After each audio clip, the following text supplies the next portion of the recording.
Sudah saya mulai, Bu. Ini udah hidup lampunya barusan. Oh ya baik, Vika. Saya langsung share screen aja. Untuk ini apa? Hostnya sudah ya, Bu ya? Bentar, Bu. Mohon maaf. Bu Arianti. Sudah.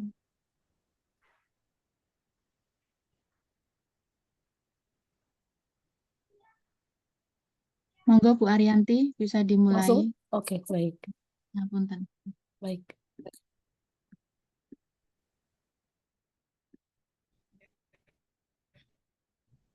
Sudah terlihat jelas ya, Ibu ya? Jelas, Bu, jelas. Baik. Assalamualaikum warahmatullahi wabarakatuh. Selamat malam adik-adik mahasiswa, juga Bu Ika dan Bu Ana yang sudah menjadi host hari ini, malam ini. Mohon maaf karena saya sedang dinas di luar kota, sehingga waktunya agak dimundurkan sedikit hari ini. Tadi pagi saya masih dalam perjalanan, jadi belum bisa membawakan materi untuk malam ini. Nah, hari ini kita akan berbicara tentang analisis struktur pada bahan alam, seperti yang sudah saya sampaikan pada minggu lalu. Em, Semakin lama materinya akan semakin lebih sulit. Jadi saya harapkan adik-adik membaca, merefresh kembali apa yang sudah dipelajari pada semester lalu atau 2 semester yang lalu tentang analisa struktur dan spektroskopi, juga tentang kimia bahan alam gitu. Jadi saya anggap semua sudah dijelaskan. Saya hanya merefresh sedikit saja. Jadi overview materi hari ini, saya akan merefresh sedikit tentang mass spektrometri dengan target adik-adik bisa memahami penggunaan MS pada analisa struktur bahan alam. Kemudian yang kedua, saya akan sedikit merefresh tentang NMR satu dimensi, memahami penggunaan NMR satu dimensi, di mana di dalamnya ada proton NMR, ada NOI, itu adalah nanti akan saya jelaskan lebih lanjut. Kemudian ada karbon 13, kemudian ada 13 karbon tapi yang depth. Jadi ini berbeda dengan 13 karbon biasa. Kemudian berikutnya ada pengenalan NMR dua dimensi, di mana nanti saya akan menjelaskan penggunaan NMR dua dimensi pada analisis struktur bahan alam, yang nanti akan saya singgung ada COSY, HMBC, dan HSQC. Ini baik NMR satu dimensi maupun dua dimensi, ini adalah yang paling banyak saya gunakan setidaknya selama ini untuk elusidasi struktur.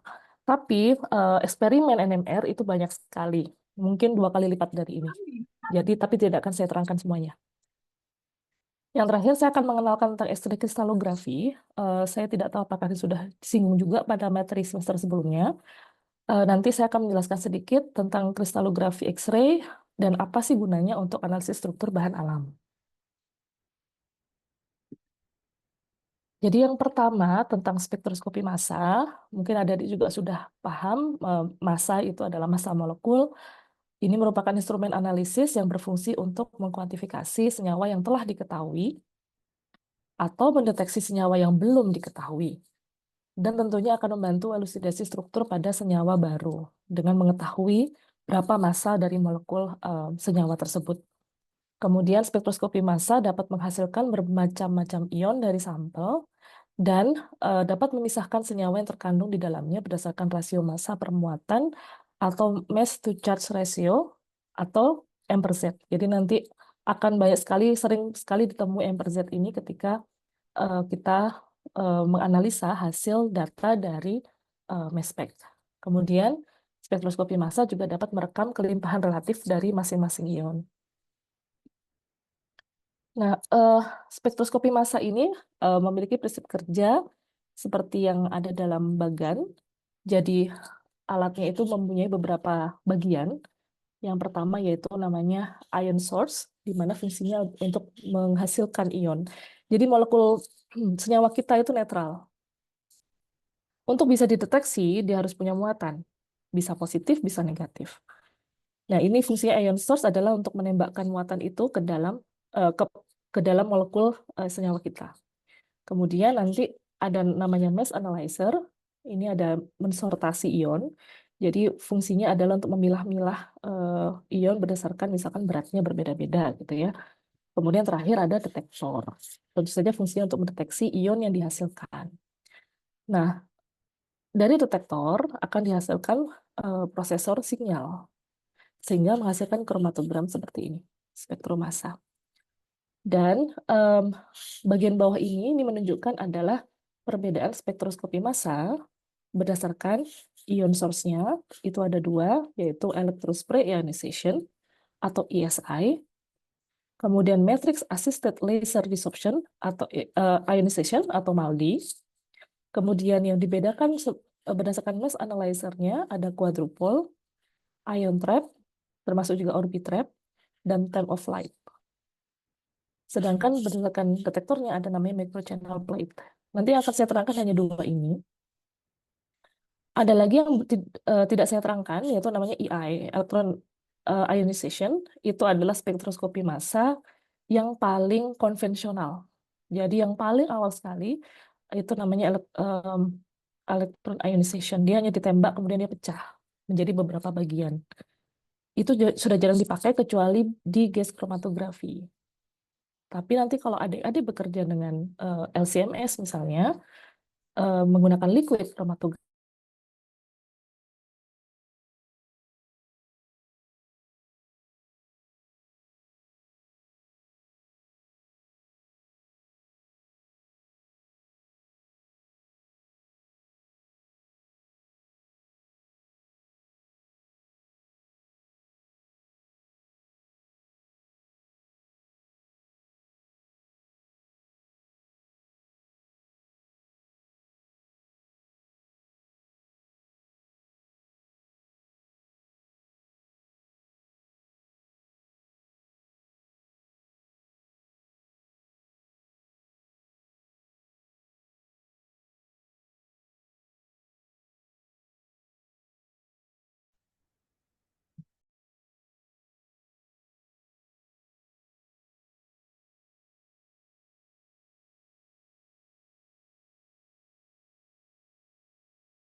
mohon maaf, tadi terputus wifi-nya tiba-tiba mati.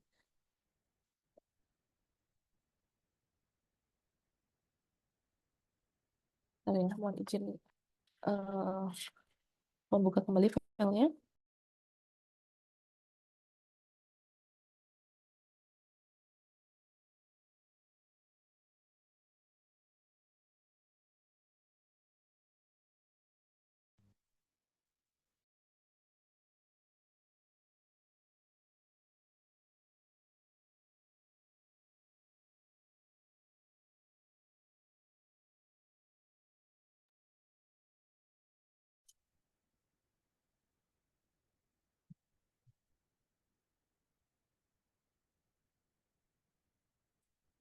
Tadi sampai sini ya, Bu Ika atau Bu Ana?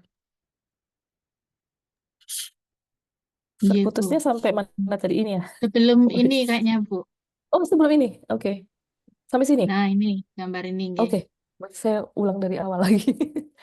Baik, saya ulang lagi ya untuk prinsip kerja spektroskopi massa ada beberapa bagian. Yang pertama ada ion source. Ini adalah bagian dari spektroskopi massa yang menghasilkan ion. Kemudian ada mass analyzer yang berfungsi untuk memilah-milah ion yang telah dihasilkan. Kemudian ada detektor yang fungsinya untuk mendeteksi ion. Kemudian dari detektor akan dialihkan ke sinyal prosesor. Dari sini dihasilkan kromatogram dari mass spectra. Nah, berdasarkan ion source-nya itu ada eh, dua teknologi yang saat ini sering dipakai, yaitu ESI dan MALDI, yaitu electrospray ionization dan matrix assisted laser desorption ionization. Kemudian berdasarkan mass analyzer-nya dibedakan menjadi tiga, yaitu quadrupole, ion trap, dan time of flight. Kemudian untuk detektornya ada microchannel plate. Tapi karena yang empat lima ini yang paling sering dipakai. Nanti saya akan banyak bercerita tentang yang ini. Satu lagi yang perlu saya singgung adalah teknologi konvensional sebelum ada ESI, itu ada namanya EI, yaitu electron ionization. Itu masih dipakai sekarang di gas kromatografi biasanya. Tapi karena sekarang kita sudah banyak menggunakan HPLC atau LC-MS, sehingga yang dipakai minimal adalah ESI. Nah, bedanya adalah EI itu dia menggunakan teknologi yang agak harsh ya, dalam artian senyawa molekulnya ditembak dengan ion dia langsung pecah. Jadi yang ditangkap adalah um, parent peak-nya, kemudian setelah itu potongan-potongannya. Sedangkan kalau ESI ini dia bisa lebih banyak menangkap dari parent peak. Seperti itu. Nah, jenis spektrum massa berdasarkan ion analyzer yang pertama adalah spectrospray ionization. Ini adalah misalkan kita punya senyawa, nantinya akan ada spraying nozzle yang dia membawa ion, dia akan menembakkan ke dalam analyte molekul, sehingga molekul yang tadinya netral dia akan punya ion, maka dia menjadi droplet. Kemudian setelah itu dievaporasi, dan kemudian yang charged droplet ini akan diproses kembali sehingga nantinya akan terpisah menjadi beberapa bagian yang sesuai dengan molekulnya, dan nantinya ini yang akan dideteksi oleh detektor. Nah, sedangkan matrix assisted laser desorption ini bedanya dengan yang ini adalah kalau dia pakai spraying nozzle ya, kalau di sini menggunakan laser. Jadi fungsinya, prinsipnya semuanya sama, molekul itu ditembak menjadi ion. Gimana caranya supaya dia tidak jadi netral? Karena kalau netral tidak terdeteksi, dia harus punya muatan. Nah, yang satu ditembak dengan menggunakan spraying nozzle, yang satu ditembak dengan menggunakan laser.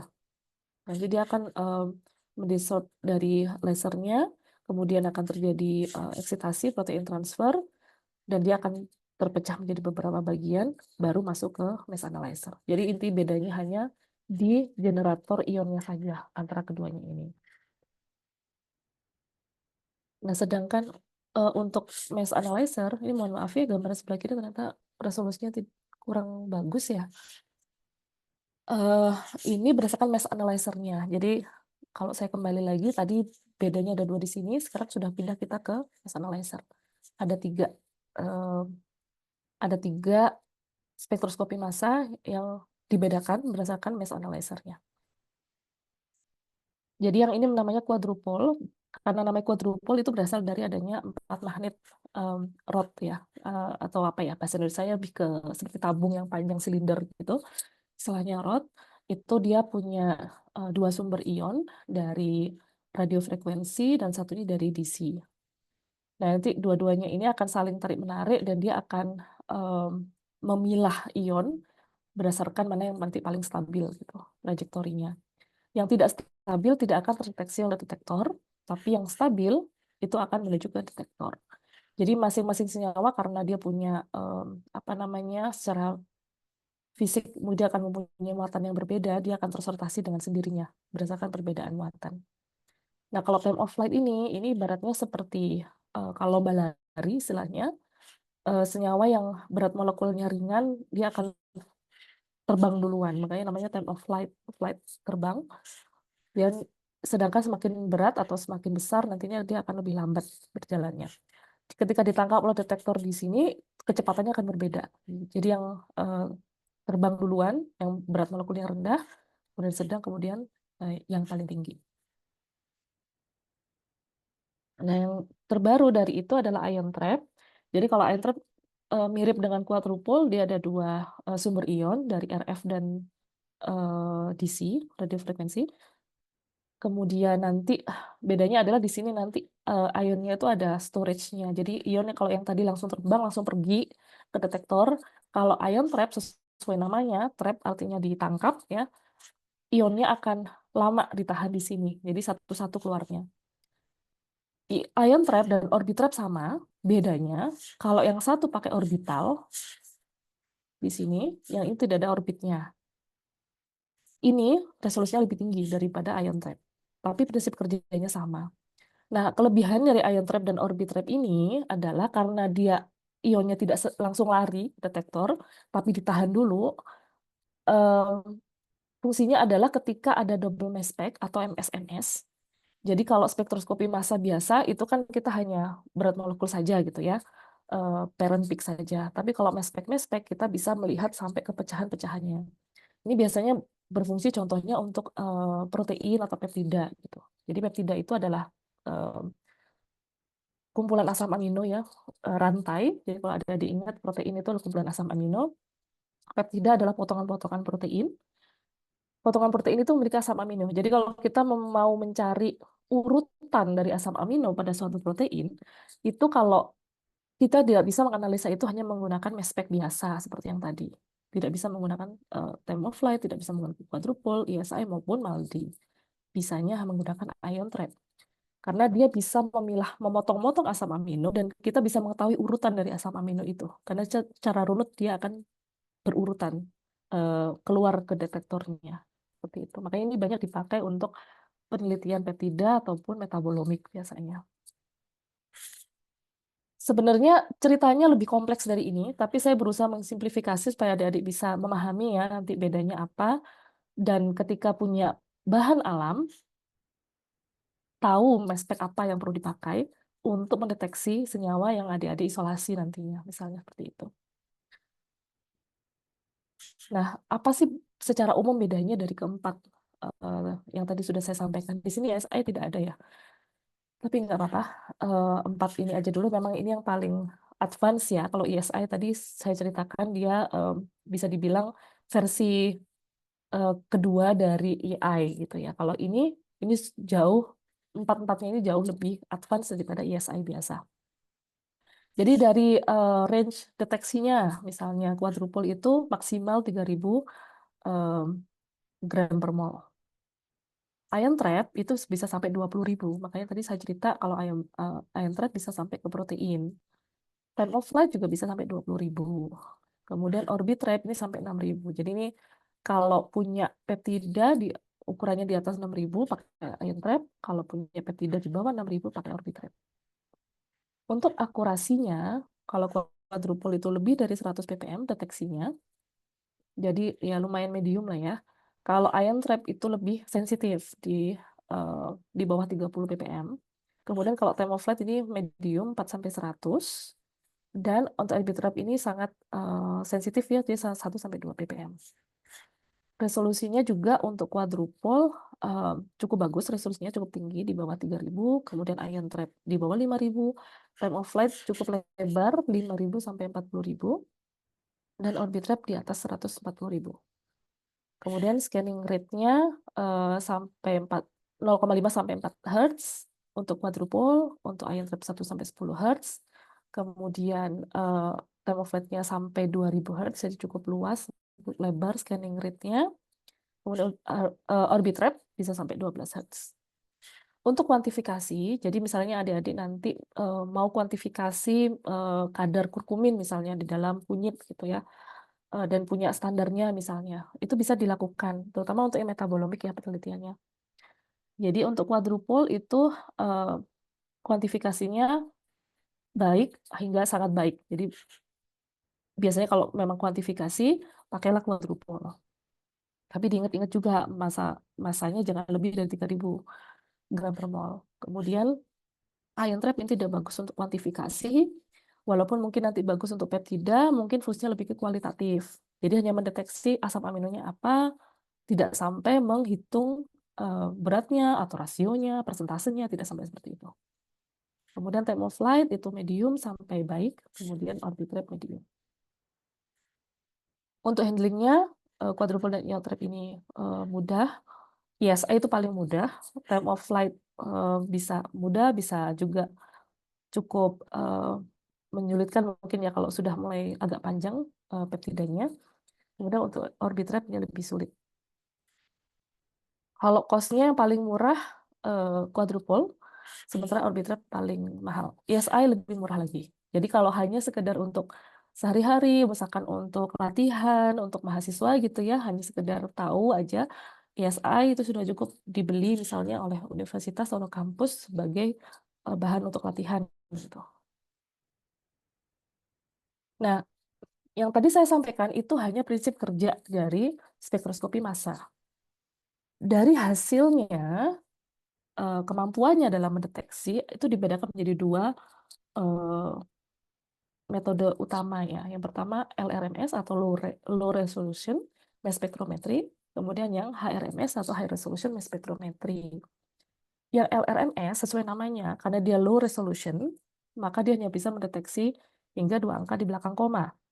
Sedangkan untuk HRMS bisa mendeteksi 4 angka di belakang koma. Jadi lebih sensitif, dia lebih akurasinya lebih baik. Kelebihannya kayak yang low res mass spec ini harganya lebih murah, perawatan juga lebih mudah. Kalau high res tentunya lebih sensitif, deteksi massa juga lebih akurat.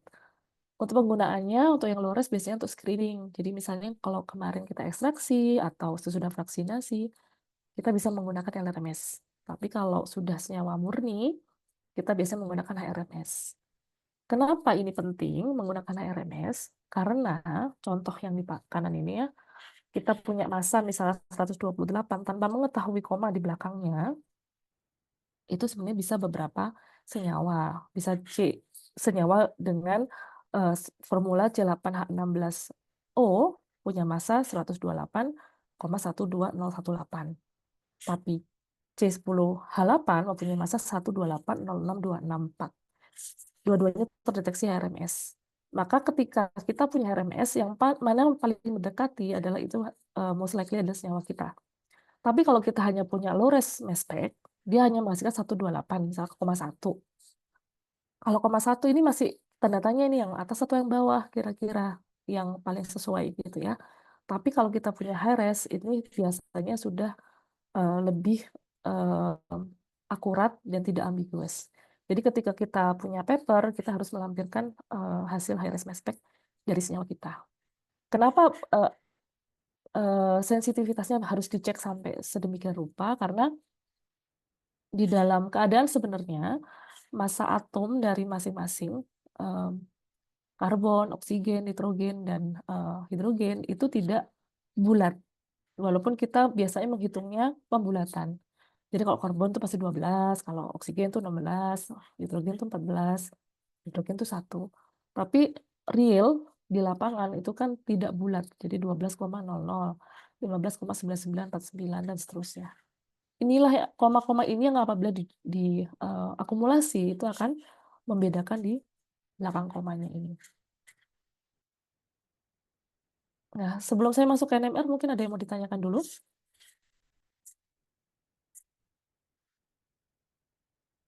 Ibu, saya ingin bertanya, Bu. Oh iya, silakan. Ya, Bu, untuk bahan alam laut sendiri, apakah ada jenis spektrometer massa khusus yang harus dipakai, Bu? Misal untuk tertentu. Dan juga ingin bertanya, untuk kimia bahan alam laut, perbedaan dari hasil analisisnya itu apa, Bu?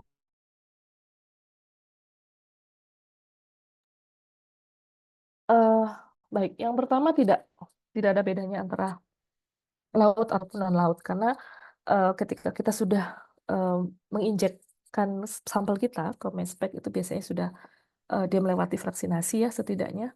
Jadi jarang sekali saya menginjek dalam keadaan ekstrak, minimal fraksi dulu, fraksi butanol seperti yang kita kemarin pelajarin partisi-partisi, karena bahan alam laut itu masalah terbesarnya itu garam. Garam kalau diinjeksikan langsung ke HPLC atau jadi sistemnya LCMS itu seperti HPLC, dia ada kolomnya untuk memisahkan tadi, untuk meletakkan bagian-bagian dari analyzernya juga. Kalau ada garam dia bisa menyumbat, makanya dia harus dibersihkan dulu dari em, yang polar-polar itu. Jadi kita kemarin partisi membedakan antara aqueous dan semipolar ya. Ada etilacetat, ada butanol dan seterusnya. Itu yang kita ambil etilacetat fraction misalnya, itu yang kita injek. Jadi most likely saltnya udah hilang. Tidak ada bedanya. Makanya tadi saya sampaikan kalau em, ada sudah tahu apa yang dicari. Kalau misalkan tadi peptida, misalnya itu sebaiknya menggunakan Orbitrap misalnya seperti itu. Tapi kalau hanya alkaloid, flavonoid dan sebagainya itu ISA sudah cukup. Itu paling murah. Terus pertanyaan kedua tadi gimana Mas? Ya, Bu, untuk senyawa yang terekstrak dari kimia bahan alam laut apakah ada perbedaan yang signifikan Bu dari kimia bahan daratan? Dari jenisnya mungkin ya. Jadi kalau kenapa awalnya kimia bahan alam laut itu eh, muncul sebagai eh, bukan cabang ya saya bilang ya semacam kepakaran baru lah di dalam kimia bahan alam karena memang backbone structure-nya berbeda. Jadi struktur utama dari senyawa-senyawanya itu biasanya agak berbeda dengan senyawa-senyawa yang ada di daratan atau di terestrial. Flavonoid misalnya itu kita tidak jarang kita temui di laut. Tapi alkaloid kita punya di laut, di darat juga ada. Steroid ada di laut, ada juga di darat gitu. Tapi ada beberapa senyawa yang ada di darat saja, tapi di laut tidak ada, dan sebaliknya ada di laut dan um, di darat tidak ada gitu. Kenapa? Karena um, biasanya dia di biosintesis oleh apa namanya plants atau animals yang ada di laut menyesuaikan dengan secara ekologis ada fungsinya tersendiri di dalam kehidupan habitatnya. Sementara habitat yang berbeda akan menghasilkan senyawa yang berbeda. Jadi seperti itu, Mas. Ada lagi yang mau ditanyakan?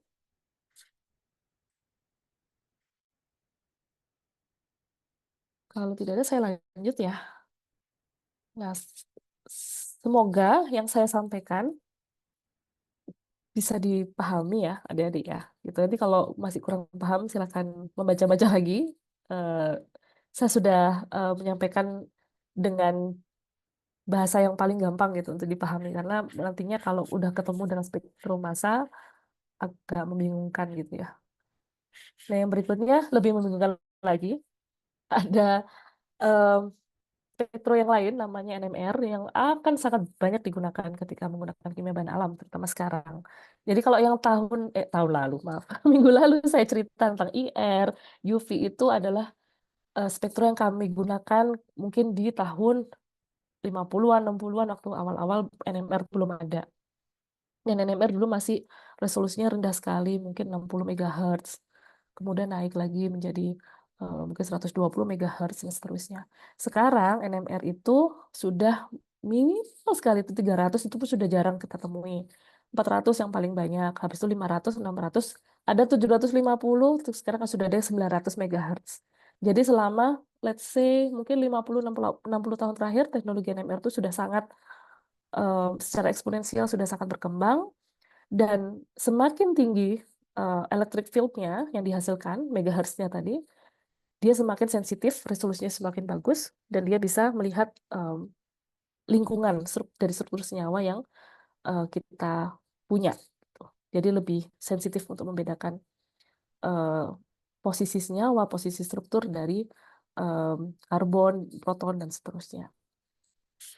Saya yakin Adari sudah pernah belajar ini juga ya, mungkin semester lalu. Jadi saya ulang sedikit, NMR itu merupakan instrumen analisis yang fungsinya mengidentifikasi, sama seperti tadi, mengidentifikasi senyawa yang tidak diketahui. Tapi kalau sudah diketahui, kita bisa kuantifikasi. Dan ini bisa dipakai dalam studi metabolomi. Mohon maaf ada typo. Dan jika tidak diketahui atau senyawanya masih baru, itu bisa membantu kita untuk mengelucidasi struktur. NMR ini bekerja memanfaatkan sifat magnet dari nukleus atom untuk mendeteksi lingkungan di sekitarnya pada level molekul. Makanya namanya nuclear magnetic resonance. Jadi melihat resonansi dari magnet pada nukleus. Ya. Nah, kalau misalkan kita punya suatu atom ya, kemudian di sini kita biasanya yang dipakai adalah isotop yang punya half spin, istilahnya spinnya hanya setengah. Ketika dikenai oleh magnetic field, dia akan tereksitasi, juga dia bisa ke bawah. Dan masing-masing ini akan memiliki energi difference ya, atau perbedaan energi yang nantinya ini bisa diukur berbeda-beda tergantung dari lingkungan di sekitarnya. Misalnya contohnya apakah karbonnya itu dekat dengan oksigen, itu akan mempunyai energi yang berbeda dengan apabila karbon itu dekat dengan nitrogen misalnya. Atau karbon dengan karbon misalnya, seperti itu. Dan seterusnya. Nah, spin state ini yang nantinya akan dikenai, ketika dia dikenai oleh magnetic field, dan energi gap-nya ini akan di capture ya oleh detektor untuk melihat apakah beda antara energinya ketika dia berada di lingkungan senyawa yang berbeda. Nah, prinsip kerjanya NMR itu kita ada sampel yang dimasukkan ke dalam tube NMR. Ini tubnya khusus ya, bukan tabung reaksi. Tabungnya kecil, biasanya ukurannya sekitar berapa ya? Di bawah 50 mm panjang dan dia cukup fragile. Ada lagi yang itu yang ukuran biasa, tapi kalau ada yang punya kecil banget senyawanya, misalkan 0,1 miligram gitu ya, hampir hampir tidak terdeteksi. Biasanya ada lagi kita menggunakan Shigemi tube namanya, itu tabungnya seperti tabung kapiler, jadi sekecil itu. Kenapa? Karena kalau dia terlalu terlalu apa namanya encer, ketika ditambahkan solvent NMR, dia tidak sulit untuk deteksi oleh NMR-nya. Tapi kalau adik punya 10 miligram misalnya, itu udah lebih dari cukup untuk dideteksi menggunakan spektrometer. Nanti dia ada masukkan ke dalam eh, apa namanya alatnya, NMR-nya. Alatnya itu ada magnetnya.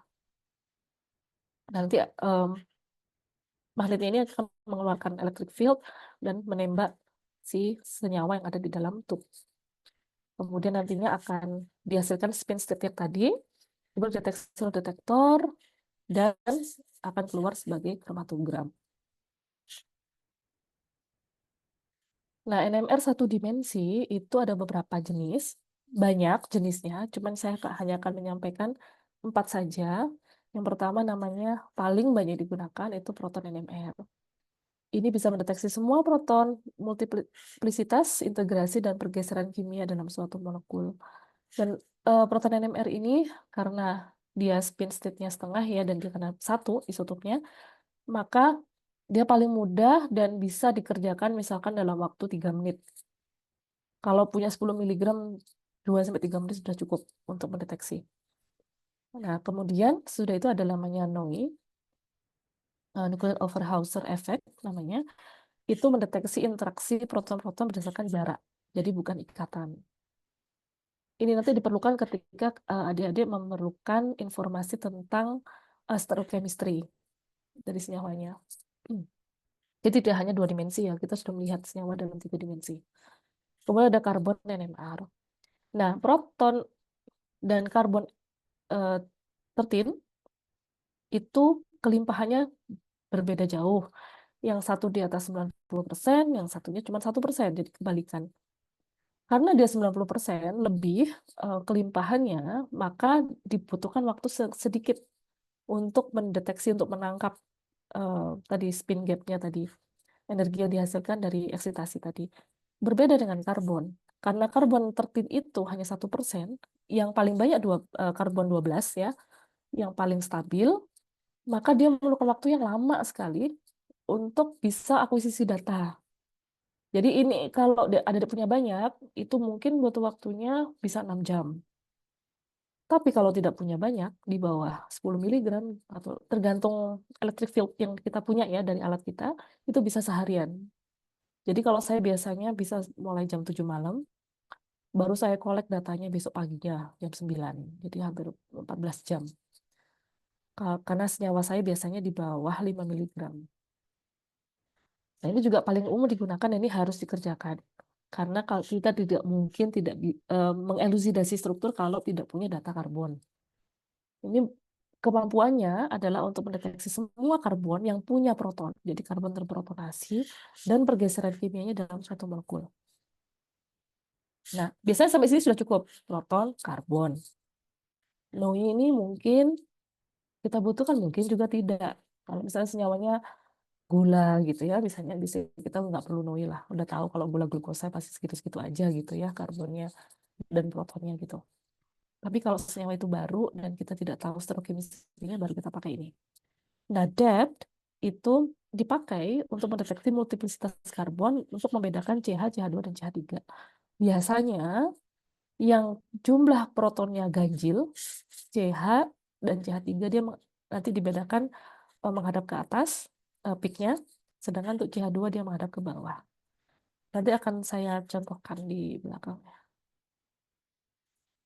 Nah, mundur lagi kita ke multiplisitas. Jadi ini juga pasti sudah diajarkan di semester 5 atau 6. ini adalah contoh splitting tree dari beberapa multiplets. Dari NMR ada senyawa singlet, yaitu peaknya hanya punya satu puncak. Kalau dia punya dua puncak namanya doublet. Kalau dia punya 4 puncak itu doublet of doublet atau quartet. Dan seterusnya sampai dia ada quartet of doublets. Ini nanti akan berbeda-beda senyawa posisi proton, apakah dia di dekatnya CH, apakah di dekatnya CH2, tentunya splittingnya akan berbeda. Misalkan CH sebelahnya CH juga, misalnya ada satu proton tetangga, dia akan punya doublet. Kalau tetangganya ada 3 proton, dia menjadi triplet. Kalau tetangganya 3, dia jadi bisa doublet of doublet, bisa quartet. Perbedaan splitting itu nanti terukur secara kuantifikasinya dengan coupling constant namanya. Ini ada namanya J. Jadi J itu melambangkan coupling constant. Misalkan A dan X itu coupling constantnya sekian. Kalau A dan Y, coupling constantnya sekian. A dan Z sekian. Coupling constant ini tidak akan berubah. Pakai NMR 60 MHz sampai NMR 900 MHz tidak akan berubah. Namanya konstan. Konstanta coupling. Dan ini yang kita pakai nantinya untuk melihat splitting pattern dari senyawa dan bisa membantu kita mengelucidasi struktur gitu ya. Karena walaupun tetangga protonnya sama-sama 2 atau 3, tapi kalau sebelahnya ada oksigennya, sebelahnya enggak, yang satunya enggak gitu ya, tentu bisa kita bedakan melalui coupling konstannya. Multiplicitas ini mengikuti Pascal triangle, sama seperti di sini sudah dilihatkan ya. Ini namanya Pascal triangle, jadi 1, 1, 1, 1 di sampingnya, di antaranya 1 dan 1 ada 2, 1 dan 2 ada 3, 2 dan 1 ada 3, 1 dan 3 ada 4, di antaranya 3 dan 3 ada 6. Ini nanti akan terlihat dari tinggi, dari puncaknya, jadi tingginya akan berbeda. Singlet, lalu kalau dia doublet, tingginya kanan dan kiri 1:1. Kalau dia triplet, tingginya 1:2:1. Kalau dia quartet, 1:3:3:1. Rasio dari tinggi puncaknya. Itu yang menunjukkan intensitas. Nah, ini adalah contoh misalkan senyawa sederhana untuk melihat bagaimana multiplisitas itu bisa membedakan lingkungan dari karbon dan proton. Jadi contohnya kalau di sini kita punya CH2, di sini ada CH3, CH2-nya sebelahan dengan klorin ya. CH2 ini memiliki 3 tetangga proton dan dia akan menghitung dirinya sendiri 1, jadi 3 + 1. Maka kita akan mendeteksi quartet dengan puncaknya 1:3:3:1. Kemudian CH3 itu sendiri akan mendeteksi tetangganya, si CH2. Karena CH2 punya 2 proton, dia sendiri terhitung 1, maka 2 + 1. Menjadi triplet. Nah, masing-masing ini kalau adik belum pernah melihat ya, NMR, ini akan ada namanya, pergeseran kimia, itu tandanya adalah ppm. Itu nanti masing-masing ini akan dihitung selisihnya berapa, kemudian dikonversi ke megahertznya. Jadi di sini dia melabeli A, B, C, D, saya ambil dari paper ini.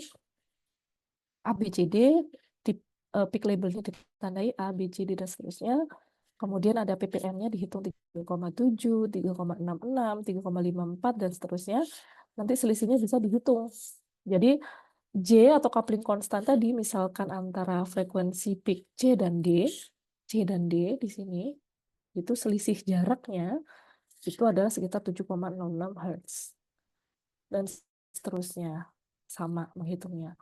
Jadi dari ppm dihitung misalkan C dan D itu berapa? 3,54 dikurang 3,4275, silakan dihitung di kalkulator, dikalikan dengan megahertz dari magnetic field-nya. Jadi NMR-nya berapa? Di sini tidak ada tulisannya ya, jadi saya tidak mengecek juga ini kemarin berapa, 300, 400, atau 500. Nanti akan dihasilkan konversi dari ppm ke hertz. Nah, angka 7,06 ini itu biasanya menunjukkan proton-proton tetangga yang seperti ini, CH dan CH3 bersebelahan. Seperti itu. Dan ini tidak akan berubah walaupun pakai NMR dengan kekuatan magnet yang berbeda-beda. Nah, karbon NMR juga sama. Dia akan karbon yang dengan berbeda lingkungan, ya, apakah tadi dekat halogen atau tidak dekat halogen, dekat oksigen atau tidak dekat dengan oksigen, tentunya akan memiliki pergeseran kimia juga yang berbeda. Jadi em, masing-masing ini punya tabel yang ada juga bisa download di Google, gampang sekali. Masing-masing misalkan contohnya kalau keton itu chemical shift-nya 205 sampai 220. Tapi kalau dia aldehyde dia di 190 sampai 200. Kalau dia asam atau ester dia 170 sampai 185. Jadi walaupun karbon dan oksigen double bond, kalau dia keton atau aldehyde atau acid itu tidak punya chemical shift yang sama. Jadi jangan sampai oh ini CO nih, berarti kok 205 deh sampai eh, tidak tahu apakah itu acid atau aldehyde atau keton gitu. Karena dari tabel ini harusnya kita bisa membedakan ketiga senyawa itu, walaupun semuanya memiliki karbon dan oksigen. Seperti itu ya. Nah, kalau depth itu kepanjangan dari distortionless enhancement by polarization transfer. Ini adalah eksperimen yang dia mengulik-ngulik apa namanya eksperimen di dalam NMR. Jadi itu ada kuliahnya tersendiri, NMR yang advance, dan 135/9045 itu ada sudut dari spinnya. Spinnya ketika dia dikenai oleh magnetic field, magnetic fieldnya spinnya itu dia bisa seperti apa ya, seperti pohon ya kalau kena angin gitu. Jadi dia bisa miring 45 derajat, dia bisa ke 90 derajat, atau dia 135, jadi dia bisa muter hampir hampir kembali. Setelah itu dia relaksasi, kembali lagi ke titik awalnya. Itu yang diukur oleh alat. Nah, ketika yang biasa saya pakai yang depth 135. Kenapa? Karena dia bisa membedakan antara CH2 dengan CH3 ataupun CH. Gitu. Jadi yang protonnya ganjil, CH dan CH3, dia akan menghadap ke atas. Tapi kalau CH2, dia akan menghadap ke bawah. Ini akan penting kalau ada dia bekerja dengan terpenoid. Karena terpenoid biasanya kan karbon-karbon, terus kan CH, CH, CH, CH, CH, dan panjang gitu. Jadi kita ingin tahu berapa banyak CH2 di situ, berapa banyak CH di situ, dan berapa banyak CH3. Ini akan penting. Tapi tidak semua senyawa perlu ini. Makanya kembali lagi, eksperimen itu dipilih berdasarkan senyawa apa yang mau kita cari. Nah, yang berikutnya NOE atau Nuclear Everhauser Effect. Ini yang tadi saya sampaikan, kalau berbeda dengan karbon ataupun apa namanya proton NMR, itu dia melihat berdasarkan kedekatan. Jadi tetangga yang dilihat ya, tetangga sebelah kanan dan sebelah kiri, atau sebelah atas dan bawah kalau misalkan dia partener gitu ya, karbonnya. Nah, kalau NOI itu melihat tidak berdasarkan ikatan. Dia melihat dari jarak.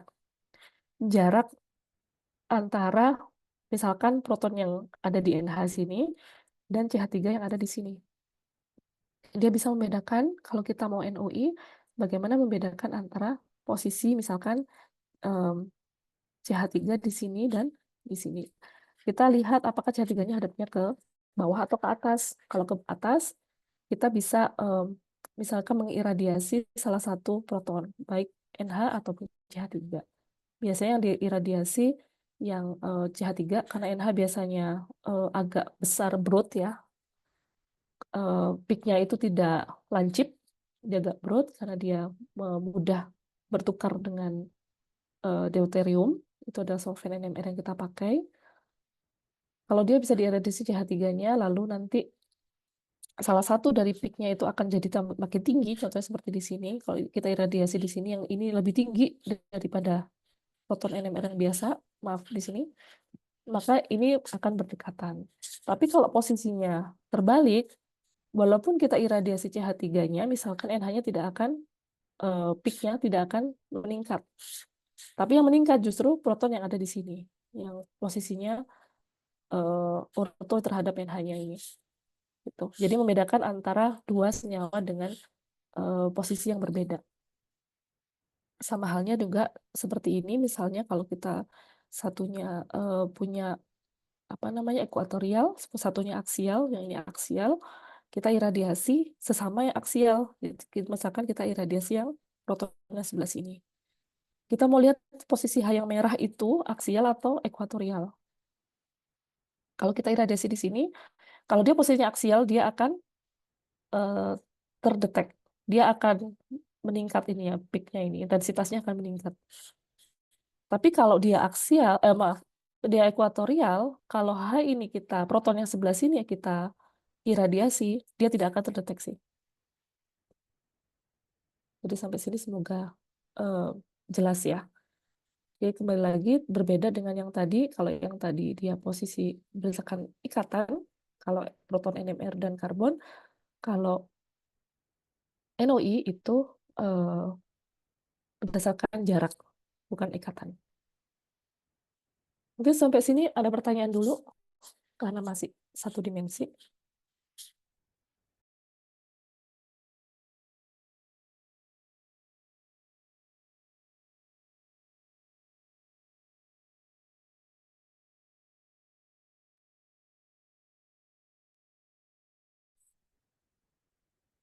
Kalau tidak ada pertanyaan, saya lanjutkan. Setelah satu dimensi, kita ada namanya dua dimensi. Mungkin adik-adik tidak belajar sampai sini ya, kemarin di semester yang lalu. Karena memang ini kategorinya sudah cukup advance. Sering kita pakai kalau kita punya namanya senyawa baru. Jadi kalau senyawa yang tidak baru, kita cukup dari protonnya saja, atau karbon. Proton dan karbon sudah cukup. Tidak perlu dilanjutkan. Tapi kalau senyawanya baru, kita perlu tahu apa namanya korelasi antara proton dengan proton di sekitarnya. Nah, eksperimennya itu ada 4 yang paling sering dipakai. Yang pertama Cauchy. Cauchy ini antara proton dan proton. Jadi fungsinya adalah mendeteksi coupling atau resonansi ya antara proton dan proton yang memiliki 2-3 ikatan. Pada kondisi tertentu bisa mendeteksi hingga 5 ikatan. Misalnya kalau dia adalah double coupling. Jadi yang contoh yang tadi bisa kayak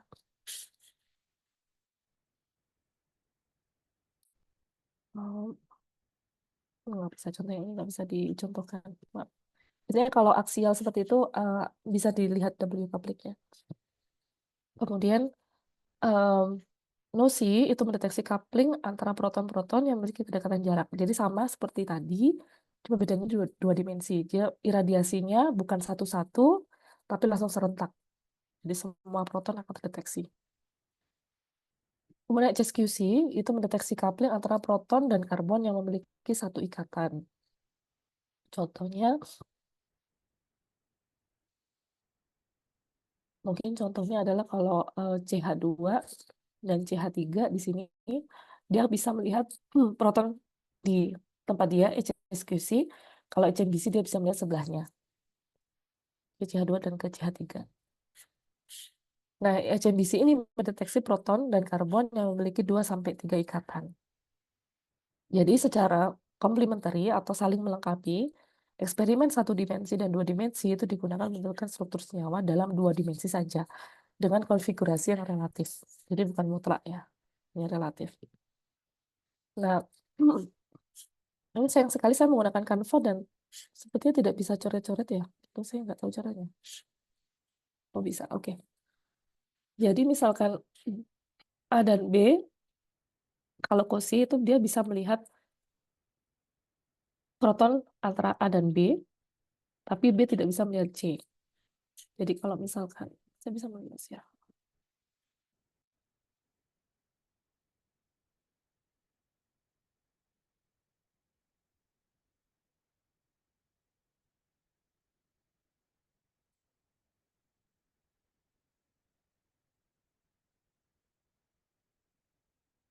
Ini apa? Nulisnya susah.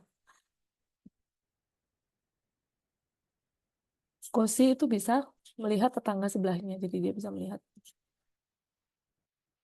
ini, bisa melihat tetangga sebelahnya atau sebelah sana sama saja.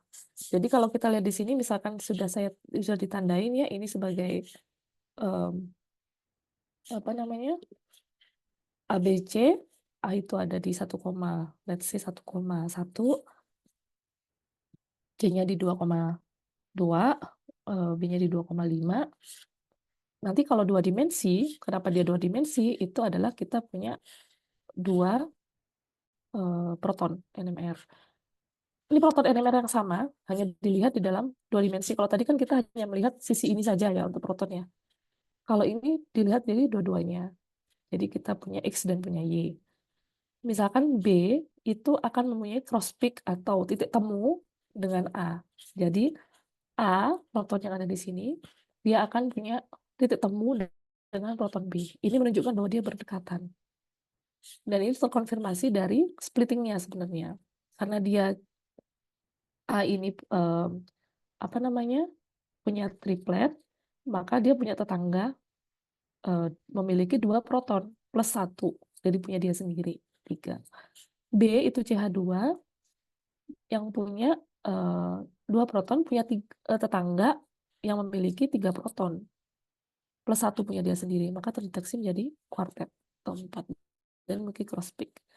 Yang di sini dan di sini tuh sama. Jadi kalau kita punya kosi, kita akan ambil lipatannya gitu ya, kayak diagonal line yang kita potong seperti ini untuk melihat apakah cross peak yang di sini itu sama. Nah, sekarang C, apakah C ada cross peak dengan B ataupun A? Jawabannya tidak.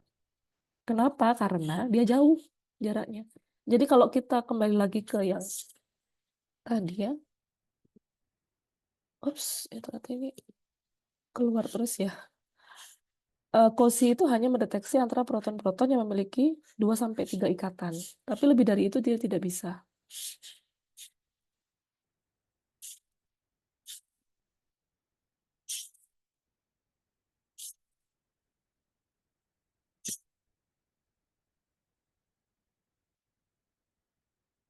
Oh, sudah bisa dihilangkan ya?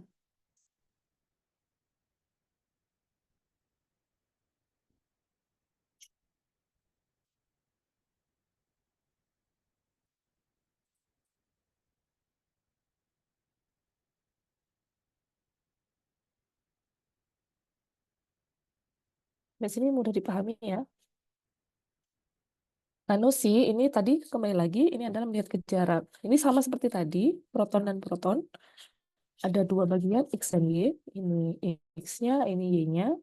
Tapi kalau tadi melihat dua ikatan yang bersebelahan, kalau ini melihat dari jarak space. Gitu ya. Jadi misalnya CH3 dengan H yang ada di sini, itu yang kuning misalnya, dengan yang hijau, CH3 yang ini. Kita akan lihat cross peak-nya, ini cross peak-nya. Kemudian CH3-nya tadi ada di sini ya.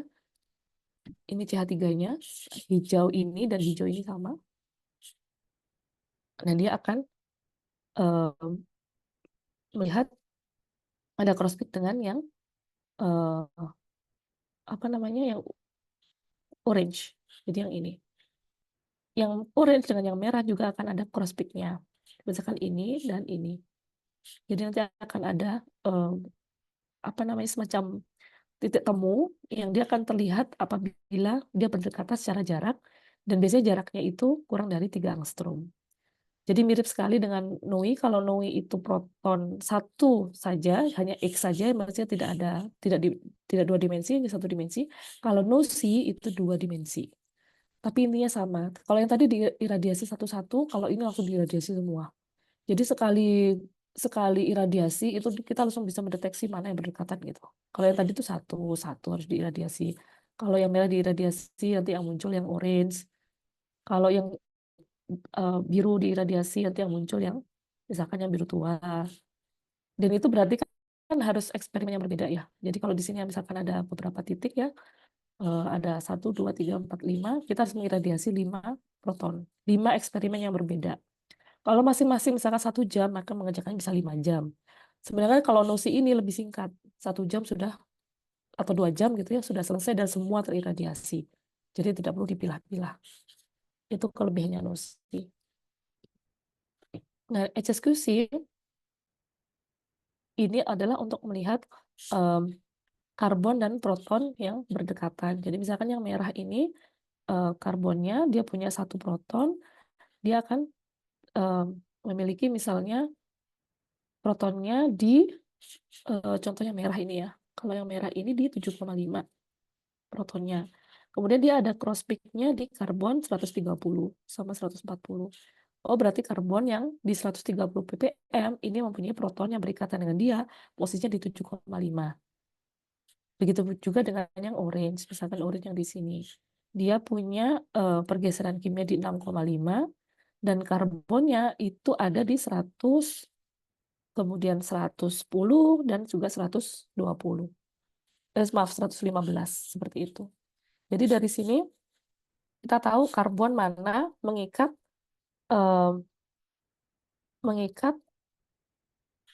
proton yang mana, gitu. Nah, supaya kita tahu untuk melucidasi strukturnya. Itu fungsinya untuk melihat karbon dan proton yang berikatan secara langsung.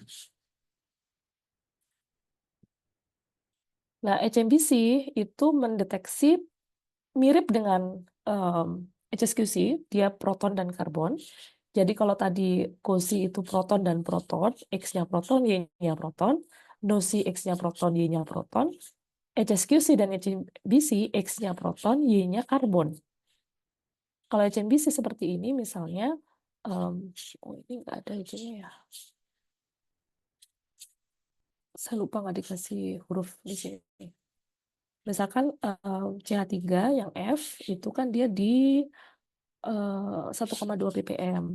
Berarti posisinya ada di sini ya, 1,2 ppm. Dia berikatan dengan karbon mana di 60. Nah, dari hasil eksekusi kita bisa melihat kan karbon F ini C-nya di berapa? Misalkan C-nya di 14 ppm, protonnya di 1,2. Yang A, yang di sini CH3 yang ini, karbonnya di 18, protonnya di 1,9, dan seterusnya. Ini semua hasil dari HSQC. Hasil HMBC-nya itu melihat tetangga karbon sebelahnya, bukan punya dia sendiri.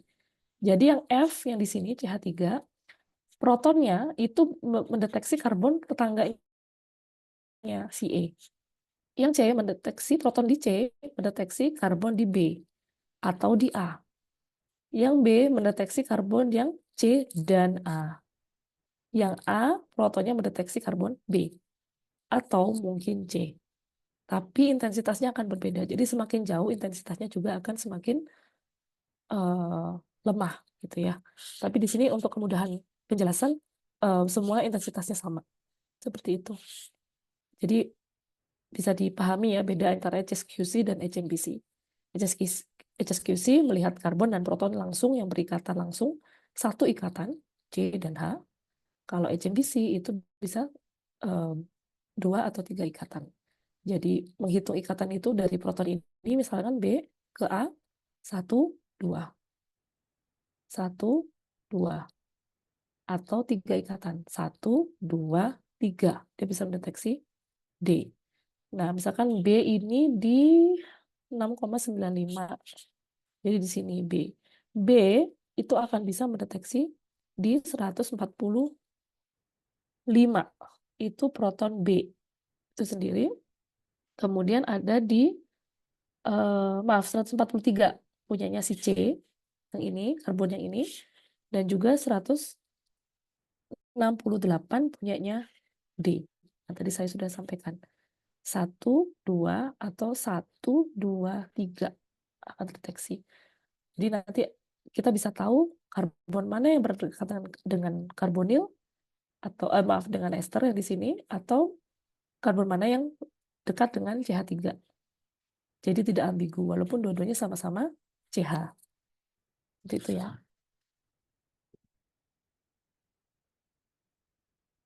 Oke. Sampai sini ada pertanyaan?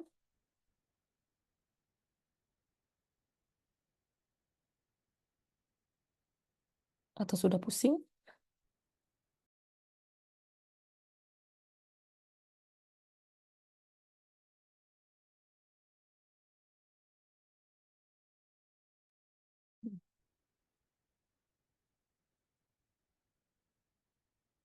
Nah, tadi sudah saya sampaikan proton NMR, karbon NMR, DEP, NOSI, itu baru melihat senyawa dalam 2 dimensi. NOSI mungkin melihat dalam 3 dimensi, tapi stereochemistry-nya masih relatif. Nah, biasanya kita tidak bisa puas hanya sampai stereochemistry yang relatif. Kita ingin tahu stereochemistry secara absolut atau mutlak.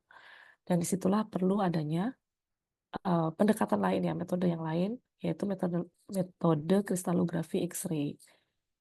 Ini adalah suatu metode menentukan struktur 3 dimensi dari suatu molekul untuk menentukan absolute configuration dari suatu senyawa.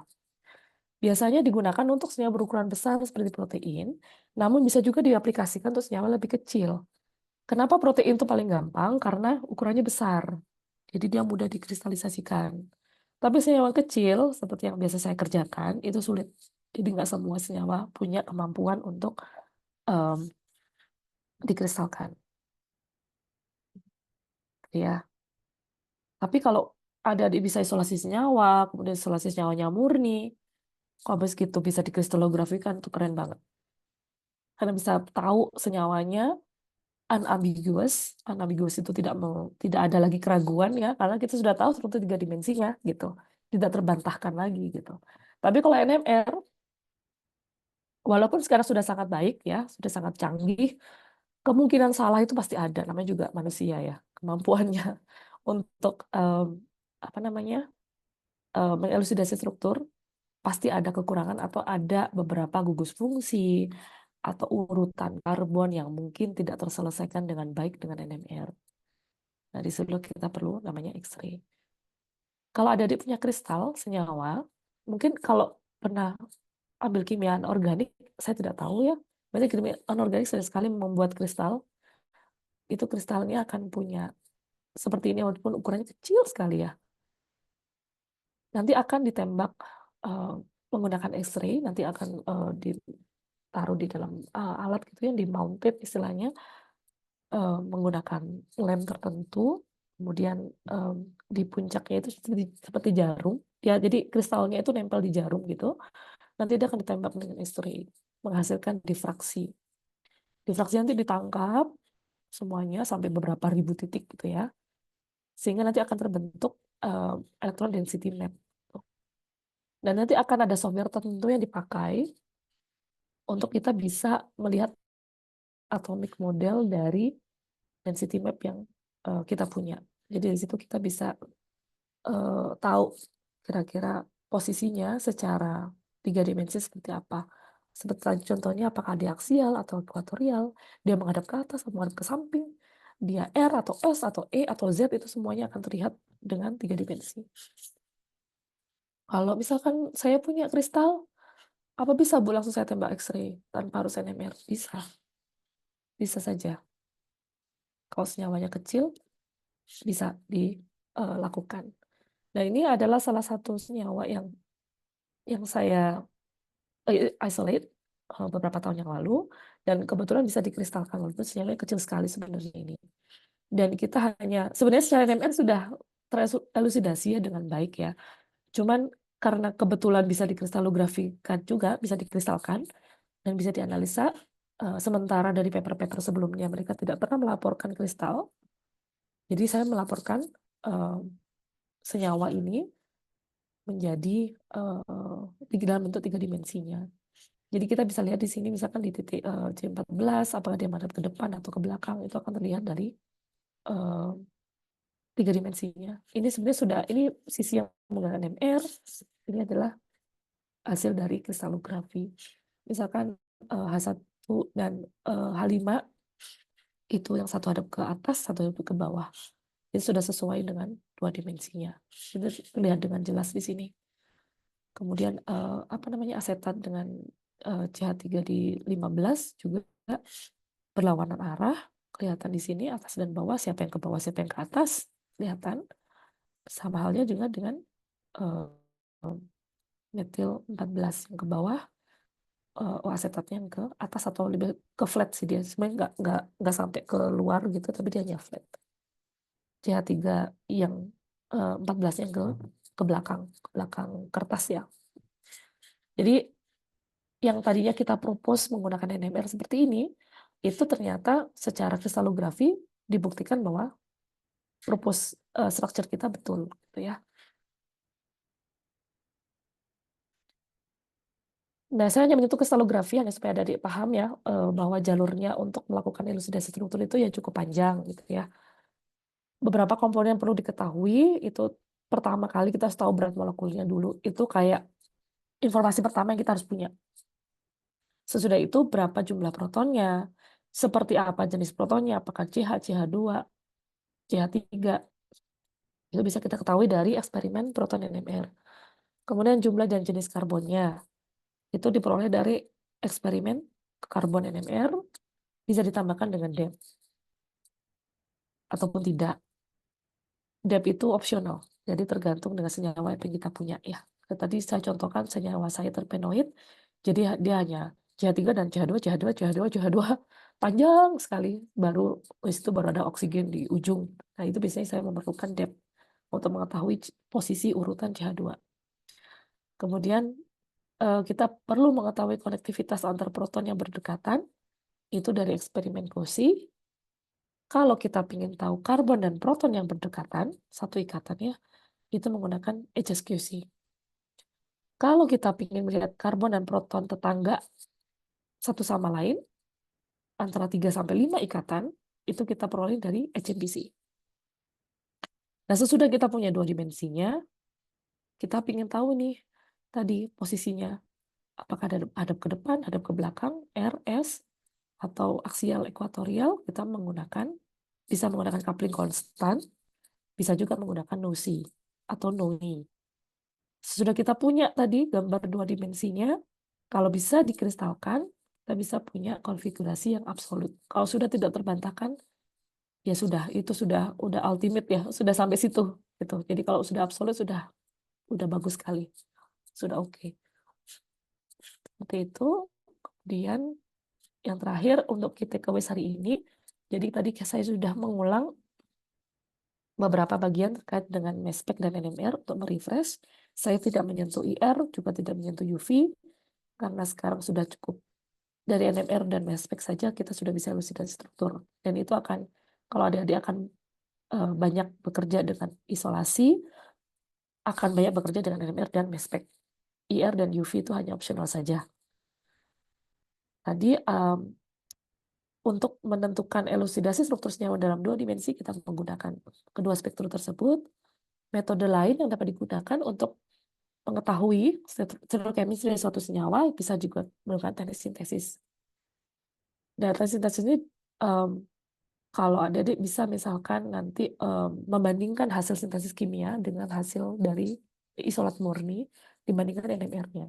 Kalau sesuai berarti sama, berarti oke ininya apa namanya urutan dari karbonnya misalnya. Atau mungkin komutasi kimia untuk konfigurasi yang tidak dapat dipecahkan oleh NMR. Jadi komutasi kimia itu bisa melihat seperti Noi tadi, dia bisa mengira-ngira antara posisinya apakah 3 angstrom atau tidak. Apakah dia jauh atau dia dekat. Itu bisa dihitung juga dengan komutasi kimia. Dia bisa menghitung kalkulasi untuk senyawa yang paling stabil biasanya seperti itu. Jadi kita akan punya beberapa stereochemistry, nanti dia akan menghitung yang paling stabil yang mana. Nah, yang paling stabil itu biasanya more likely adalah senyawa kita, ya. Kemudian terakhir, struktur 3 dimensi itu dapat ditentukan dengan menggunakan kristalografi X-ray. Jadi kalau adik-adik bisa elusidasi struktur senyawa baru sampai ke NMR, mau sampai ke komputasi, ini sebenarnya ada celah untuk dia salah stereochemistry. Ada kemungkinan itu. Walaupun kita berusaha sebaik mungkin, 90% atau 95%, kalau misalkan bisa tidak ketemu absolute configuration-nya, ini masih ada kemungkinan salah, ya, walaupun sangat-sangat kecil. Karena ini hanya menghitung likelihood atau kemungkinan terbesar apa sih stereochemistry dari senyawa itu. Tapi kalau sudah X-ray sudah 100%. Jadi kalau ini sudah tidak terbantahkan, ya. Itu saja dari saya hari ini. Semoga bisa diterima dengan baik. Dan kalau ada pertanyaan, saya masih punya waktu berapa lama ya Bu Ana ke Bu Ika?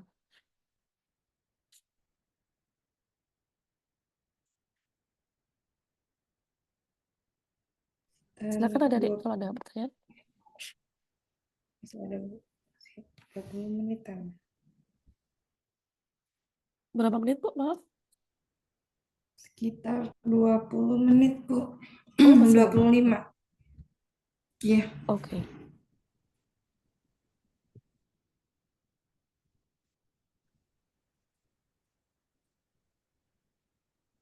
Oh baik, ini pertanyaan dari Mas Adil ya. Kesalahan struktur senyawa. Jadi kalau misalkan tadi kemungkinan dari yang saya jelaskan tadi, bisa jadi misalnya kayak misalkan posisinya RS-nya itu berbeda. Itu ya. Misalkan yang karbon 14-nya ini menghadap ke depan dan asetannya ke belakang. Itu masih ada kemungkinan salah gitu ya. Karena kalau ini mungkin agak rigid lah ya senyawa strukturnya, tapi struktur yang agak fleksibel, agak besar, dia bisa punya unsur fleksibilitas. Sehingga ketika seperti peptida misalnya, kalau agak panjang, dia itu tidak rigid, dia tidak dengan posisi yang sama all the time. Tapi dia bisa berputar-putar gitu, dia bisa berpindah posisi. Jadi ketika kita menangkap nosinya, kita tangkap dalam kondisi tertentu saja. Pada saat itu, bayangkan misalnya apa ya, seperti mainan gitu ya, bisa diputar-putar gitu. Dia pada kondisi itu, ketika kita mengerjakan nosi, eksperimen NMR, dia mengcapture posisi itu. Tapi sebenarnya dia bisa berputar. Kalau dia bisa berputar, nanti besok kita running nosi mungkin bisa berubah. Itu kalau senyawanya panjang biasanya, seperti peptida dan seterusnya. Oleh karena itu, protein atau peptida biasanya dikristallografikan. Karena untuk mengetahui apakah benar atau tidak posisi dari stereochemistry dari peptidanya itu. Tidak cukup hanya dari nosi. Semakin panjang senyawanya, dia akan lebih fleksibel, dia akan eh, posisi motionnya dia itu akan banyak. Sehingga itu yang perlu untuk apa ya, kita tidak bisa menguncinya di dalam solvent itu. Dia akan terus berubah gitu. Itu yang kita perlu memastikan bahwa stereochemistry yang kita hasilkan itu benar. Selain NMR, juga ada kristallografi. Tapi kalau senyawanya kecil, seperti senyawa saya ini, itu biasanya NMR-nya most likely benar sih. 99% udah benar. Kebetulan ada kristallografinya udah 100% gitu ya. Tapi celah untuk itu bisa saja terjadi. Dan kalau adik membaca paper ya, membaca paper kimia itu tidak untuk diimani ya. Paper kimia itu nggak semua paper, bukan paper kimia saja. Semua paper itu kalau dibaca kita harus kritis. Jadi harus ada critical thinking. Banyak sekali kasus paper yang ternyata elusidasinya salah dan itu baru diketahui mungkin beberapa tahun kemudian. Misalnya ada orang isolasi, kemudian elusidasi struktur, kemudian ada yang mensintesis senyawa itu. Setelah disintesis ternyata NMR-nya berbeda. Protonnya berbeda dengan proton yang pure isolat. Nah, itu menjadi pertanyaan, loh, kok bisa ini dengan senyawa yang sama, kok bisa punya proton yang berbeda gitu. Nah, biasanya yang sintesis yang akan lebih dipercayai. Jadi waktu elusidasi yang isolat murninya salah. Seperti itu. Jadi ketika membaca paper, kita tetap harus critical thinking-nya tetap harus jalan dan um, paper tidak sama dengan buku. Kalau buku textbook bisa bertahun-tahun kita gunakan, itu saja teorinya. Tapi kalau paper itu setiap tahun itu terus berkembang. Oleh karena itu biasanya kalau kita menulis eh, apa namanya skripsi atau tesis paper itu kita jarang memakai paper yang lebih dari 5 tahun karena itu pergerakan perkembangan ilmu pengetahuan itu sangat cepat. Apalagi dengan teknologi yang semakin advance. Yang sekarang resolusinya jauh lebih tinggi, intensitasnya lebih tinggi. eh, apa namanya? Kemampuan suatu alat untuk mendeteksi itu juga semakin baik, maka banyak paper misalkan tahun 70-an, 80-an itu salah interpretasi. Karena NMR-nya misalkan kalau tadi kita lihat singlet gitu ya, atau doublet,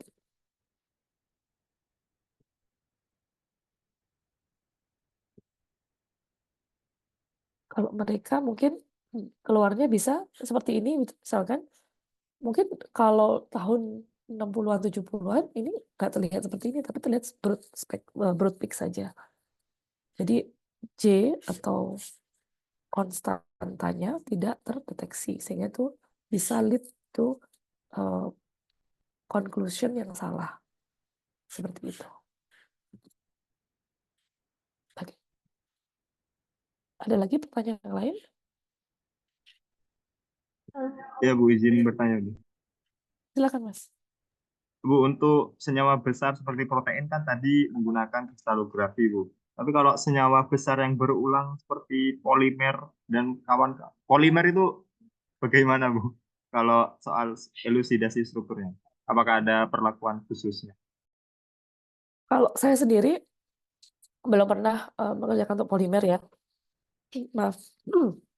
Jadi kalau polimer itu kalau di NMR dia hasilnya seperti rumput. Maksudnya nanti peaknya tuh banyak sekali dan bertumpuk-tumpuk gitu ya. Jadi biasanya eh, kalau bisa beberapa macam mungkinnya pendekatannya, tekniknya juga tersendiri gitu. Jadi mungkin kalau bisa dikristalkan mungkin lebih baik dikristalkan, atau kalau dipotong-potong kita harus tahu karena polimer itu kan berulang ya. Kalau kita bisa tahu monomernya, itu monomernya bisa kita running NMR, kemudian tinggal diketahui berapa masanya misalnya. Kalau monomernya katakanlah beratnya 100 gram per mol, sedangkan polimernya beratnya 100.000, berarti kan dari 1.000 rantai itu. Ya udah kalau monomernya ditentukan menggunakan NMR mungkin bisa, tinggal diulang. Karena kan kali N gitu ya, kali 100 misalnya. Itu bisa saja sih Mas. Asalkan dia larut di dalam solvent yang kita gunakan untuk NMR. Seperti itu. Tapi saya sendiri terus terang tidak punya experience menggunakan polimer, karena kalau secondary metabolites itu rata-rata senyawanya kecil-kecil, di bawah 2.000 gram per mol. Sementara kalau di atas 2.000 itu biasanya untuk senyawa metabolit primer, jadi karbohidrat, lemak, protein, dan seterusnya. Seperti itu Mas Ragil. Baik Ibu, terima kasih Bu.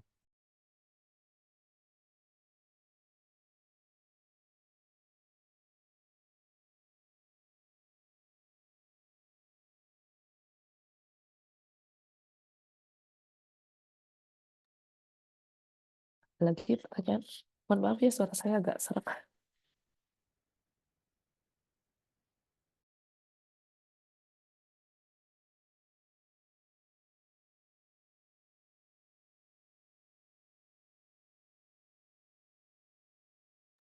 Ini apakah sudah semua dipelajari di semester 5 atau 6? Adik-adik sudah belajar sampai satu dimensi? Sampai Ya Bu, proton? untuk Karbon belajar juga? ya Bu, untuk NMR itu sebatas yang satu dimensi Bu, masih Bu. Kalau yang dua dimensi belum Belum. tereksplor lebih jauh. Baik. Itu yang satu dimensi sampai karbon juga. Ya Bu, fokusnya di HNMR sama CNMR. Oh, oke, baik. Ya baik, nanti minggu depan mungkin saya akan memberikan contoh elusidasi senyawa ya, tapi senyawanya tidak akan besar-besar, paling di bawah 10 karbon gitu. Jadi minggu depan saya akan kembalikan contoh gimana cara elusidasinya. Nah, kemudian setelah itu saya akan berikan contoh soal ke adik-adik. Nanti adik-adik akan mengerjakan sendiri masing-masing satu soal. Nanti minggu depannya lagi kita bahas. Seperti itu. Kemudian mungkin saya ingatkan lagi untuk asesmen yang minggu terakhir, tolong dibentuk kelompok ya. Kalau nggak salah waktu itu satu kelompok 7 orang ya. Ada yang 8 kalau nggak salah. Jumlahnya 40 sekian ya. Dibagi 6. Jadi kalau nggak salah ada yang 7, ada yang 8. Tolong adik-adik nanti langsung saja membentuk kelompok masing-masing dan memilih temanya untuk membuat poster atau infografis. Dan nanti adik-adik akan presentasi di minggu ke-6. Masing-masing kelompok presentasi. Itu masih bulan depan, 4 minggu lagi.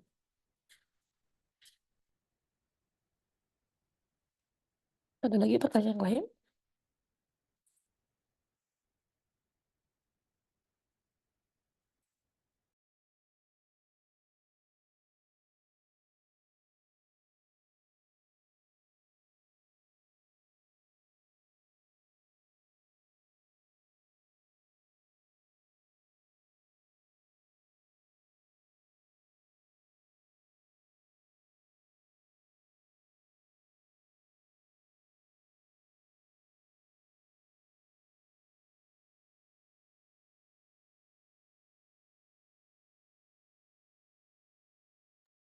Bagaimana Bu Ana? Bika mau Sepertinya dilanjutkan sudah atau tidak ada yang bertanya lagi, Bu. Sudah cukup mungkin.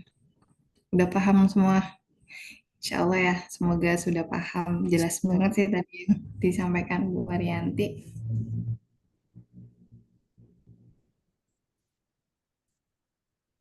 jadi nanti adik-adik bisa untuk studi kasusnya nanti minggu depan saya berikan contoh. Kalau tadi baru teorinya saja, nanti Ya, diulang lagi ya, dipelajari lagi, dibaca-baca lagi. Tidak apa-apa kalau belum mengerti, nanti minggu depan insya Allah akan lebih jelas karena langsung ngerjain soal. Jadi langsung tahu bagaimana cara menggunakan 1 dimensi dan 2 dimensi. ya. Oke, baik Bu. Kalau dari adik-adik nggak ada pertanyaan lagi, tadi ada apa namanya titipan dari Bu Ika karena jumlah kehadiran di Zoom itu berbeda yang presensi gitu Bu. Jadi nanti untuk para mahasiswa nanti jangan meninggalkan Zoom terlebih dahulu gitu. Nanti saya akan coba absen lagi gitu. Saya panggilin, saya cek. Baik. Baik, kalau sudah selesai saya akhiri ya Ibu ya. Ya, Terima kasih adik-adik ya sudah hadir pada malam ini. Selamat beristirahat. Saya ingatkan kembali untuk membaca-baca lagi nanti minggu depan sebelum memulai kuliah supaya tidak terlalu gap ya antara minggu ini dan minggu depan. Terima kasih. Assalamualaikum warahmatullahi wabarakatuh. Waalaikumsalam Saya izin live warahmatullahi ya. wabarakatuh. Terima kasih. Makasih. Yanti, iya Ibu. Terima kasih, Bu. Makasih. Kami-sami. Makasih Bu Ana, Bu Ika, dan adik-adik saya izin live ya. Ibu. Ya, oke. Saya ini ya izin panggil satu-satu. Nanti silakan jawab. Kalau pas saya panggil, open mic aja, nggak apa-apa. Oke. Eh, Hizkia Aldi hadir.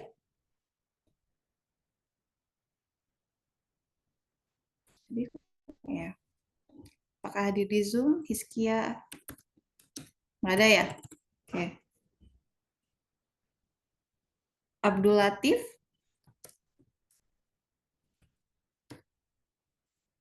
Abdul Latif nggak hadir ya?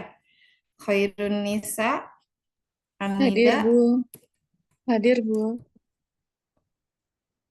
Ada ya? Ada di Zoom sih. Iya. Oke.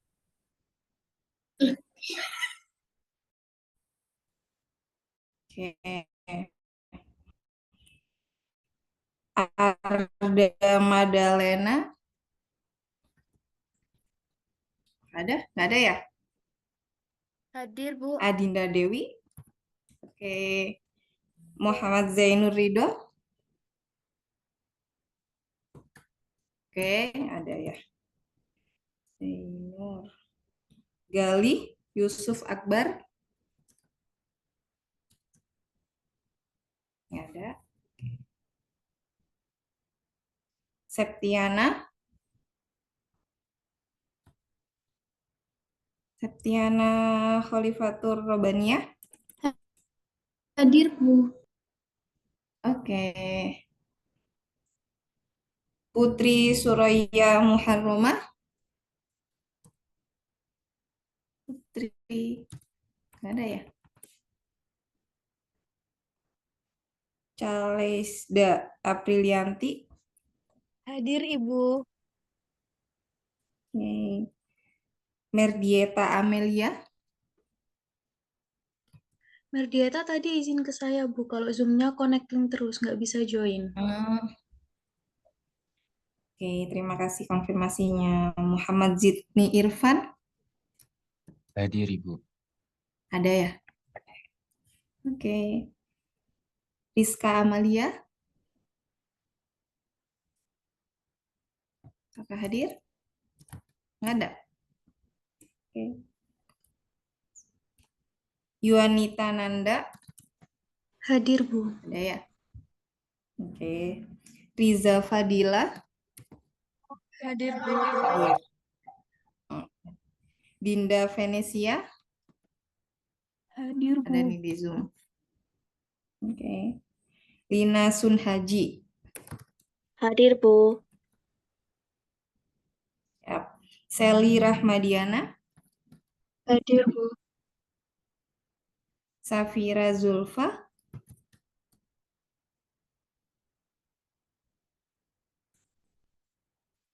ada yang tahu? Enggak ya?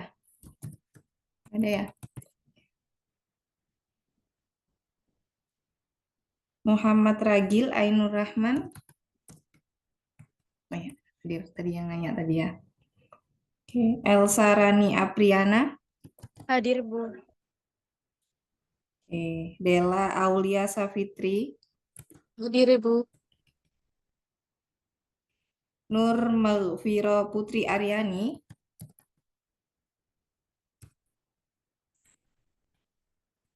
Ada ya? Nur. Ada sih. Muhammad Lutfi Asrofil Hakim. Ya, Ragil hadir benar. Udah kok, udah. Tapi nggak ada. Dwi Sofiatur Rohmah. Apakah ada? Dwi. Oh, ada. Ada ya. Rahajeng. Hadir, Bu. Oke. Egi Husada. Hadir, Bu. Yap. Nailul Nafidatul Fitria. Hadir, Bu. Oke. Fanta Mei Wahyuni. Ada, Bu. Ya, ada. Oke. Eka Putri Mawadatun Khaira. Hadir, Bu. Puput Setia Wahyuni. Hadir, Bu. Oke. Dea Mariatul Fadila.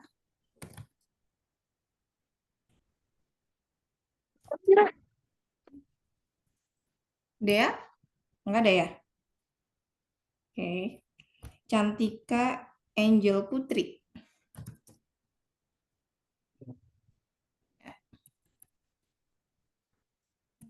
Oke. Cantika. Sultan Adil Lanang Sejati. Hadir, Bu. Oke.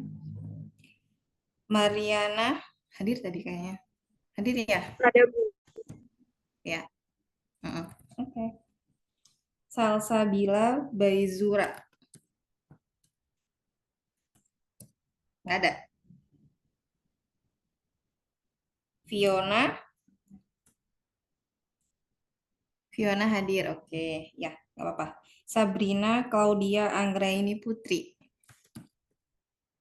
Claudia. Nggak ada ya?